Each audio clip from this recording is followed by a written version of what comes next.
So it's springtime. Are you thinking about putting your house on the market? While homes may be in high demand, is yours ready to sell? Even though there's high demands for homes, people still expect them to look curb ready. I have some tried and true processes that I go with my clients before they get ready to sell. We notice there's a huge impact if you're not completely ready. Let's go over a few of the things that we can talk about.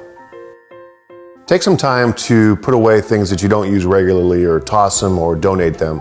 Nobody likes to see a house full of clutter. You may like the pictures around, but it's best to depersonalize as much as possible to allow a buyer to picture themselves in your home. Sometimes this is hard to do, but walk through your home through the lens of a buyer. What are they going to pick at in your home? What does not look quite right? What have you walked past for the last 6 months that you should probably take care of? Furthermore, what needs fixing, cleaning, or decluttering? Let's get together and discuss if your home is ready or not for the spring sale season. It's my job to get you the most amount of money in the shortest period of time. My name's Tim Olsen. I'm a real estate agent with John L. Scott.